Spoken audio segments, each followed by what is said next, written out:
Okay, I just want to point this out. I have another timeline for Atlantis, and this one comes from Plato in his Timaeus and Critias work.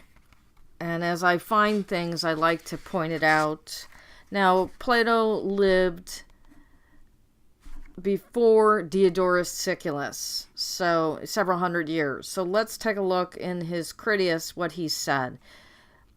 He says, quote, "We have first remind ourselves that in all 9,000 years have elapsed since the declaration of war between those who lived outside and all those who lived inside the pillars of Heracles.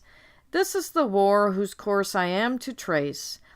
The leadership and conduct of the war were on the one side in the hands of our city, on the other in the hands of the kings of Atlantis. At the time, as we said, Atlantis was an island larger than Libya and Asia put together, though it was subsequently overwhelmed by earthquakes and is the source of the impenetrable mud, which prevents the free passage of those who sail out of the straits into the open sea. The course of our narrative as it unfolds will give particulars about the various barbarian and Greek nations of the day, but we must begin with an account of the resources and constitutions of the Athenians and their antagonists in the war, given precedence to the Athenians."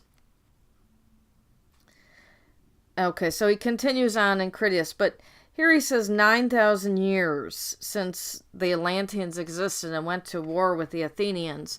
Now, adding that he lived about 2,300 years ago, that gets you about 11,300 years, very close to 12,000 years ago, not quite fully, but it is another timeline indicator.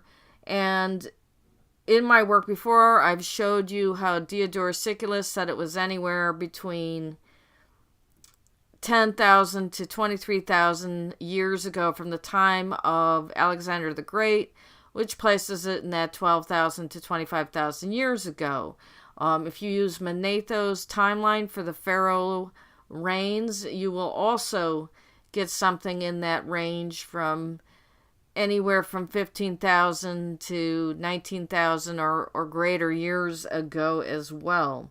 So these are all very consistent. They're not exact, but they are consistent. When you start getting to people like Edgar Cayce, and we're not quite sure where he got all of his information, but he is also consistent with it, stating that the last destruction of Atlantis was about 12,000 years ago, and a previous one, 25,000, and their first one was 50,000 years ago.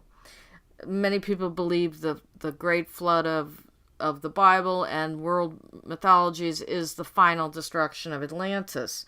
Now, Plato gives quite a bit of information in his Critias about Atlantis, and you could find a good book online about that, or get the book yourself and read it as well. But at that time, he describes Poseidon taking a wife, Cleito, and creating 5 sets of male twins who ruled over the island, and Poseidon would have been the brother of Zeus.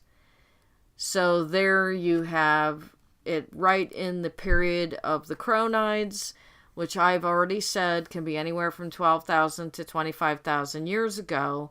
They seem to be coming around at the very end of Atlantis. So I'd like to point these things out as I find them. I also want to point out that I am really researching Edgar Cayce's work. I do note that by the time he came around, there was quite a bit of information already out by Atlantis, from Plato to Ignatius Donnelly to Helen Blavatsky. And Plato got his information from allegedly a Greek scholar, Solon, who went to Egypt and got the information. So this has gone on, and as I find these little sources, I will post them. After during the 20th century, your 1900s, several people were trying to figure this out. And as I've mentioned before, Adolf Hitler and the Germans were looking quite extensively for proof of Atlantis and the lost technology. And it has continued on and on. There is a biblical passage about old Tyre going beneath the waves. I talk about that in my books.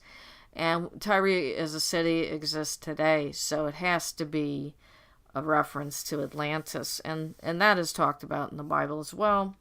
So very interesting. And like I said, when I find these things, I do like to point them out. Thank you.